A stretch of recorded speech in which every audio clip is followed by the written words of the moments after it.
5 years. Good afternoon. Welcome to Smart Investor. Markets లాభాలను trade అవుతున్నాయి. 7,700 points పైన Nifty sustain అవుతుంది. 7750 పైన చాలా స్ట్రాంగ్ గానే కనిపిస్తుంది. మిగిలిన అంతర్జాతీయ మార్కెట్లో మిశ్రమ సంకేతాలు ఉన్నప్పటికీ మన మార్కెట్స్ మాత్రం ఫర్మ్ గా ట్రేడ్ అవుతున్న పరిస్థితి నిన్న కూడా మనం చూసాం. అదే ట్రెండ్ ఇవాళ కూడా కొనసాగుతుంది. బ్యాంకింగ్, ఆటో, హెల్త్ కేర్ రంగ షేర్స్ కు కొనుగోళ్ల మద్దతు లభిస్తుంది. Oil and gas, consumer durables రంగ షేర్స్ లో మాత్రమే కొద్దిగా అమ్మకాల ఒత్తిడి ఎక్కువగా ఉందని అర్థం చేసుకోవాలి. But still small cap and mid cap shares లో మాత్రం యాక్షన్ కనిపిస్తూనే ఉంది. చాలా స్ట్రాంగ్ గా ఈ రంగాల కౌంటర్స్ లో షేర్స్ ట్రేడ్ అవుతున్నాయి. అండ్ 52 వారాల గరిష్ట స్థాయికి చేరిన షేర్స్ లో అశోక్ లేలాండ్ ఒకటి చూస్తున్నాం. గత కొద్ది రోజుల నుంచి అశోక్ లేలాండ్ లో మంచి మొమెంటం కనిపిస్తుంది. ఇవాళ మరో 52 వీక్ హై ఫ్రెష్ గా టచ్ చేసింది. అండ్ షుగర్ షేర్స్ లో కూడా గత కొద్ది రోజులుగా చూస్తూనే ఉన్నాం. సైకిల్ మళ్ళీ షుగర్ లో సైకిల్ కొత్తగా ఫామ్ అవుతోంది. ఈఏడి ప్యారీ ఒకటి, Kakatiya cements and sugars, Awadh sugars, ఇలా ఆల్మోస్ట్ షుగర్ రంగ షేర్స్ లో ఉన్న ప్రధాన, చిన్న, మధ్య తరహా కంపెనీ షేర్స్ అన్ని కూడా ఇవాళ 52 వారాల గరిష్ట స్థాయిని తాకిన పరిస్థితి ఉంది. చాలా స్ట్రాంగ్ గా షుగర్ స్టాక్స్ లో మొమెంటం మనం చూస్తున్నాం. అండ్ ఆయిల్ అండ్ గ్యాస్ రంగానికి కొద్దిగా నెగిటివ్ అయినప్పటికీ ఫర్టిలైజర్స్, పవర్ రంగ షేర్స్ కి, పవర్ రంగ కంపెనీలకు ఒక ఊరటనిచ్చే విషయం ఇది. తాజాగా కేంద్ర ప్రభుత్వం న్యాచురల్ గ్యాస్ మీద ధరను తగ్గిస్తూ ఒక కీలకమైన నిర్ణయం తీసుకుంది. ప్రస్తుతానికి $3.8 ఉన్న ఒక్కో MMBTUకు $3.06 తగ్గిస్తూ నిర్ణయం తీసుకుంది. దీనివల్ల గ్యాస్ వినియోగించే కంపెనీల రంగాలు ఏవైతే ఉన్నాయో, ఫర్టిలైజర్ కావచ్చు, పవర్, స్టీల్ కంపెనీస్ కి ఒక రకంగా కొద్దిగా ఊరటనిచ్చే అంశంగా చెప్పుకోవాలి. దానివల్ల ఇవాళ కొద్దిగా ఈ స్టాక్స్ లో మొమెంటం మనకు కనిపిస్తుంది. అండ్ ఓఎన్జీసీకి దాదాపు ఈ ప్రైస్ తగ్గింపు వల్ల 2,000 నుంచి 2,500 కోట్ల రూపాయల మేర వాళ్ళ ఆదాయం మీద ప్రభావం చూపే అవకాశం ఉంది అని చెప్పి ఓఎన్జీసీ చెప్తుంది. ఓన్లీ ఎలా ఉండొచ్చు, ఈ టైంలో ఇన్వెస్ట్మెంట్ ట్రేడర్స్ ఎలాంటి కాషియస్ స్టెప్ తీసుకోవాల అంశాలపై మనతో మాట్లాడేందుకు అల్లి సిద్ధంగా ఉన్నారు. Good afternoon sir. 7750 పైన నిఫ్టీ సస్టైన్ అవుతుంది. కాస్త స్ట్రాంగ్ గా కనిపిస్తుంది. నిన్నటి మొమెంటం అలాగే క్యారీ ఫార్వర్డ్ అవుతుంది. మిగిలిన ఏషియన్ మార్కెట్స్ లో కొద్దిగా మిశ్రమ సంకేతాలు ఉన్నప్పటికీ మన మార్కెట్స్ మాత్రం కాస్త పాజిటివ్ ధోరణిలో ట్రేడ్ అవుతున్నాయి. ఎలా ఉండొచ్చు ట్రెండ్ గోయింగ్ ఫార్వర్డ్? అంటే ఒకటండి, మనకి F&O closing series, long series, ఇంకా క్లోజింగ్ కి మనకి 2 to 3 అవర్స్ ఉంది కాబట్టి ఎగ్జాక్ట్ గా ట్రెండ్ అనేది పరంగా చెప్పాలంటే ఇదేమైనా వాలటాలిటీ ఉండే అవకాశం ఉంది. అయితే నిఫ్టీకి మనం చూసాము ఈ రోజు ఇంటర్డేలో 7780 దగ్గర కొంత రెసిస్టెన్స్ ఫేస్ చేసింది. అయితే ఇప్పుడు మనకి ఆఫ్టర్నూన్ ఓపెన్ అయిన యూరోప్ మార్కెట్స్ కొంత నెగిటివ్ ఉన్నాయి. ఈవెన్ డో ఫీచర్స్ కూడా చూస్తే కొంత నెగిటివ్ లో -30 పాయింట్స్ దగ్గర ట్రేడ్ అవుతుంది. ఓవరాల్ గా గ్లోబల్ మార్కెట్స్ అన్ని కూడా ఈ లెవెల్లో కొంచెం మార్నింగ్ కూడా చెప్పడం జరిగింది, ఈ లెవెల్లో కొంచెం పాజ్ అంటే కొంచెం ఆగే అవకాశం ఉంది. ఎందుకంటే గత కొన్ని రోజులుగా చూస్తాం లాస్ట్ 1 month లో 90 degrees లో పెరిగింది కాబట్టి ఈ లెవెల్లో ప్రాఫిట్ బుకింగ్ అనేది రావచ్చు. అయితే మన మార్కెట్స్ మొత్తం కూడా నెక్స్ట్ 1.5 క్లోజింగ్ టయానికి మొత్తం F&O లో ఏ విధమైన ట్రెండ్ ఉంటుంది, F&O లో పొజిషన్స్ ఏ విధంగా క్యారీ చేస్తారని దాని మీద ఎక్కువ నెక్స్ట్ సిరీస్ కి క్యారీ ఫార్వర్డ్ ఎట్లుంటుందో దాని మీద ఎక్కువ ఆధారపడి ఉంటుంది. బట్ ఓవరాల్ మార్కెట్ పరంగా చెప్పాలి అంటే మాత్రం అంటే ఈ 1 or 2 days వీక్ ఉన్నా కూడా నెక్స్ట్ సిరీస్ లో కొంత స్మాల్ అప్ ట్రెండ్ ఉంటుంది. బట్ మరీ ముఖ్యంగా ఫ్యూచర్స్ లో ఎవరైతే మనం కూడా చెప్పడం జరిగింది, ఫ్యూచర్స్ లో బై చేసిన వాళ్ళు రెసిస్టెన్స్ లెవెల్స్ కి వచ్చినప్పుడల్లా కూడా ఆ స్టాక్స్ లేకపోతే ఇండెక్స్ గానీ కొంత ప్రాఫిట్ బుక్ చేసుకొని మళ్ళీ రీఎంటర్ కమ్మని చెప్తాను. ఓవరాల్ గా మార్కెట్స్ ఈ రోజు కానీ చూస్తే కొన్ని సెక్టర్ లో మాత్రం మరి ఇప్పుడే మీరు ఇంతకుముందు అన్నట్టుగా షుగర్ ఒకటి సైకిల్ కంటిన్యూగా లాస్ట్ ఒక 2 to 3 months గా చూస్తే టర్న్ అరౌండ్ స్టోరీ చూసాము. ప్లస్ కొంత ఈవెన్ ఎక్స్పోర్ట్స్ కూడా గవర్నమెంట్ నుంచి కొంచెం పాజిటివ్ డోర్స్ ఓపెన్ చేయడం ఇవన్నీ కూడా పాజిటివ్ అంశాలుగా చెప్పొచ్చు. బట్ ఏదైనా కూడా ఓవరాల్ గా షుగర్స్ లో ఎవరైతే లాంగ్ టర్మ్ ఇన్వెస్ట్మెంట్ చేస్తున్నారో వాళ్ళు ర్యాలీలో పార్టిసిపేట్ చేయమని కంటిన్యూ చేయమంటాను. వచ్చే కొద్ది రోజుల్లో కూడా షుగర్ సెక్టర్ ఒకటి బాగుండే అవకాశం ఉంది. తర్వాత ఇన్ఫ్రా స్టాక్స్ కూడా బాగా పెరిగే అవకాశం ఉంది. బట్ ఓవరాల్ మార్కెట్ పరంగా చెప్పాలంటే ఈ రోజు మాత్రం వోలటాలిటీ కంటిన్యూ, నెక్స్ట్ క్లోజింగ్ వరకు వోలటాలిటీ కంటిన్యూ అయ్యే అవకాశం కనపడుతుంది. ఓకే, షోలో సుందర్ గారు కూడా జాయిన్ అయ్యారు. కాల్స్ తీసుకుందాం. సుందర్ గారు ఇనిషియల్ రియాక్షన్స్ తీసుకుందాం. కాలర్ వెంకటరెడ్డి ఉన్నారు. అడగండి సార్ వెంకటరెడ్డి గారు.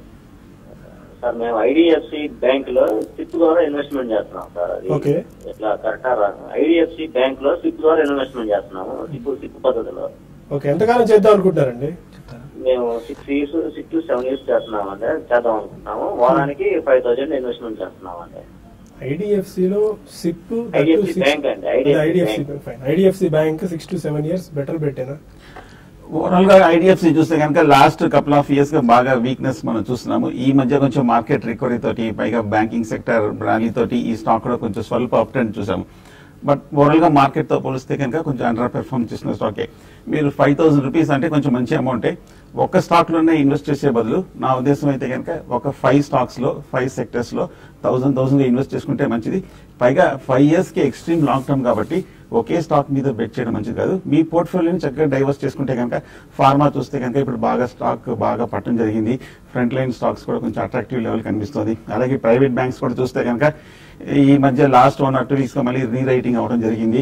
ఇన్ఫ్రా కూడా కొంచెం లాస్ట్ 5 years నెక్స్ట్ 5 years బాగా పెరిగే అవకాశాలు కనిపిస్తుంది. సో టెలికాం కూడా బాగా పెరిగే అవకాశాలు కనిపిస్తుంది. సిమెంట్ కూడా బాగా పెరిగే అవకాశాలు కనిపిస్తుంది. కాబట్టి ఈ 5-6 సెక్టర్స్ లో మీరు ఇన్వెస్ట్ చేయొచ్చు. అండ్ ఓవరాల్ గా మార్కెట్ వ్యూ ఒకసారి చూసుకున్నట్టయితే 7,760 దగ్గర అట్లా ఇండెక్స్ ట్రేడ్ అవుతుంది. ఎలా ఉండొచ్చు మీ రిమార్క్స్? ఈ లెవెల్లో చూస్తే మార్కెట్ కొంచెం కాషియస్ ట్రెండ్ కనిపిస్తుంది. పొద్దున కొంచెం ఓపెనింగ్ స్ట్రాంగ్ అప్ ట్రెండ్ తర్వాత మనం లాస్ట్ ఒక 1 hour గా కొంచెం స్వల్ప వీక్నెస్ మనం చూస్తున్నాం. వీక్నెస్ కాదు, ఒక మైనర్ ఇంట్రాడే కరెక్షన్ చూస్తున్నాము. పూర్తిగా డౌ ఫ్యూచర్స్ కొంచెం ఫ్లాట్ గా ఉండడము, అలాగే యూరోపియన్ మార్కెట్స్ కూడా ఫ్లాట్ గా ఉండడము.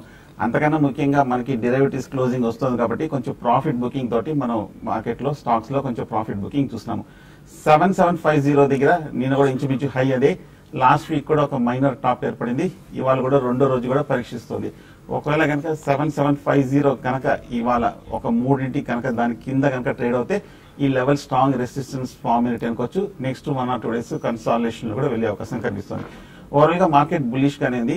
లాంగ్ పొజిషన్ ఉంటే కనుక 7,700 కింద క్లోజింగ్ బేసిస్ మీద స్టాప్ లాస్ పెట్టి హోల్డ్ చేయొచ్చు.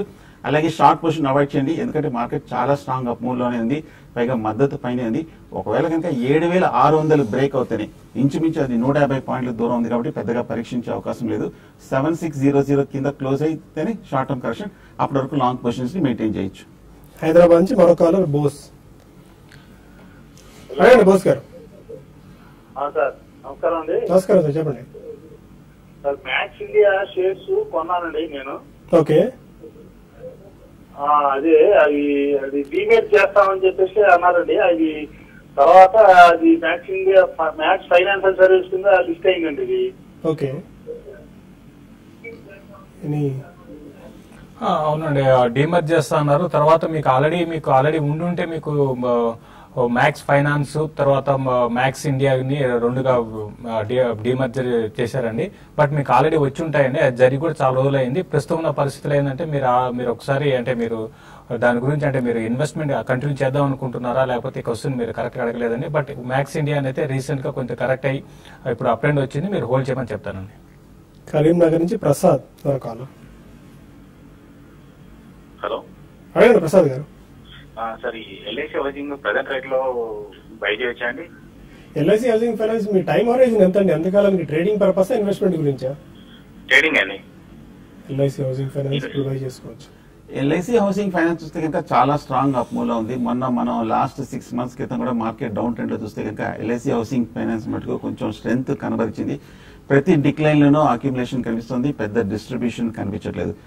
ప్రతి కరెక్షన్ లోనూ సపోర్ట్ తీసుకొని పెరగటం చూసాం. సో డెఫినెట్ గా లాంగ్ టర్మ్ కోసం ట్రేడింగ్ కోసం అడిగారు మీరు. ట్రేడింగ్ అయినా సరే తీసుకోవచ్చు. కాకపోతే మనం లాస్ట్ 1 week బాగా పెరిగింది కాబట్టి 10 to 15% షార్ట్ టర్మ్ అప్ కూడా వచ్చింది కాబట్టి ఒక చిన్న డిప్ లో తీసుకోవచ్చు. అలాగే జిఎస్సి హౌసింగ్ ఫైనాన్స్ కూడా చూడండి, ఈ స్టాక్ కూడా లాస్ట్ 1 or 2 weeks గా బాగా పెర్ఫార్మ్ చేసిన స్టాక్, ఒక డిప్ లో తీసుకోవచ్చు. హైదరాబాద్ నుంచి చంద్రశేఖర్ మనకాల. నమస్తే సార్. నమస్కారం అండి. Sir NHPC sir. Okay sir 24 లో బై చేసాం సార్. 20 లో. ఓకే. ఎంతవరకు దాన్ని హోల్డ్ చేయాలి, దాని టార్గెట్ ఏమైనా చెప్పాలి? ఫండమెంటల్స్ ఎలా ఉంది? ఎన్హెచ్పిసి వాళ్ళు 50 హై టచ్ చేసి. అవునండి, ఇది చాలా అంటే ఇది ఇష్యూ ఓపెన్ అంటే పబ్లిక్ ఇష్యూ వచ్చినప్పటి నుంచి కూడా చాలా ఇన్వెస్ట్మెంట్ చేసిన వాళ్ళందరూ కూడా బాగా పేషెన్స్ చేసిన స్టాక్ అండి. అయితే చాలా రోజుల తర్వాత కొన్ని ఏళ్ల తర్వాత ఇప్పుడే మనకి ఒక మార్నింగ్ కూడా చెప్పడం జరిగింది. డెలివరీ బేస్డ్ బయింగ్ తర్వాత కొంచెం ఈ స్టాక్ లో ఫండమెంటల్స్ కూడా వాల్యుయేషన్స్ చాలా అట్రాక్టివ్ అని కూడా కనిపిస్తుంది. కాబట్టి ఇవన్నీ దృష్టిలో పెట్టుకుంటే మీరు ఇండియాలో వెయిట్ చేశారు కాబట్టి హై లెవెల్లో బై చేశారు కాబట్టి ఇప్పుడే ఒక బ్రేక్అవుట్ కూడా పాజిటివ్ బ్రేక్అవుట్ కూడా అంటామండి, అది కూడా వచ్చింది. కాబట్టి మీరు బై చేయండి. కరెంట్ అవర్స్ లో ఇంకా కొంత మీరు యాడ్ చేసుకోండి. మళ్ళీ మీరేంటంటే 28 రావడానికి చాలా తక్కువ టైంలో రావడానికి అవకాశం కనపడుతుంది. ప్లస్ ప్రాఫిట్ కూడా రావచ్చు. నెక్స్ట్ ఇన్ని రోజులు వెయిట్ చేశారు కాబట్టి నెక్స్ట్ 1.5 year వెయిట్ చేయండి, మంచి రిటర్న్ కూడా రావచ్చు. అయితే పెద్ద ఈక్విటీ అండి, స్టాక్ పెరగాలంటే అదొకటే కొంచెం కష్టం. బట్ స్ట్రాంగ్ బై అని చెప్తానండి. ఘంటసాల నుంచి రంగారావు మన కాలర్. అడగండి సార్. అశోక్ లేలాండ్ ఉందండి 87, అది తర్వాత ఇప్పుడు చేయొచ్చు, టెక్నికల్ వచ్చేయండి. అశోక్ లేలాండ్ కూడా ఇవాళ 50 హైట్ వచ్చేసింది, చాలా స్ట్రాంగ్ గా అశోక్ లేలాండ్ కనిపిస్తుంది ఉంది, గత రోజుల్లో. అశోక్ లేలాండ్ ఉంది 85 రూపాయలు. Okay fine. అశోక్ లేలాండ్ మీరు చెప్పినట్టు చాలా స్ట్రాంగ్ అప్ మూవ్ లో ఉంది. అంత క్రితం మనం ర్యాలీలో చూసాము, బాగా 100 రూపీస్ దగ్గర రెసిస్టెన్స్ తీసుకొని కరెక్షన్ రావటము, కానీ 80 రూపీస్ దగ్గర మనం చాలా నెలలు ఆ స్టాక్ మెయింటైన్ చేయటము, 80 రూపీస్ దగ్గర చాలా strong major long term support ఏర్పడటము. ఆ తర్వాత మళ్ళీ ఈ మధ్య లాస్ట్ 1 వీక్ గా మార్కెట్ పెరిగినప్పుడు 80 నుంచి ర్యాలీ వచ్చి 100 రూపాయలు కూడా బ్రేక్అవుట్ రావడం జరిగింది. మేజర్ బ్రేక్అవుట్ వచ్చింది కాబట్టి టెక్నికల్ గా ఈ 2-3 రోజుల్లో ఒక మైనర్ రియాక్షన్ మనం చూసాము. షార్ట్ టర్మ్ అయితే కనుక ఈ లెవెల్లో మీరు ప్రాఫిట్ బుక్ చేయొచ్చు. మీరు ఒక 2-3 మంత్స్ మీ షార్ట్ టర్మ్ లో ఫర్దర్ గా వెయిట్ చేస్తాను, లేదంటే 6 మంత్స్ వెయిట్ చేస్తానంటే కనుక డెఫినెట్ గా మీరు కంటిన్యూ చేయొచ్చు మీ బై పొజిషన్ ని. తాడేపల్లిగూడెం నుంచి భాస్కర్ మరొక కాలర్. గుడ్ ఆఫ్టర్నూన్, అలా సార్. గుడ్ ఆఫ్టర్నూన్ అండి. Sir Kellton Technologies Strides Arco labs present rate లో బై చేశాను. ఈ టైం హోరైజన్ ఎంత అండి, ఎంత కాలానికి? 6 months to 1 year. Okay, Strides Arco labs వెళ్తాం.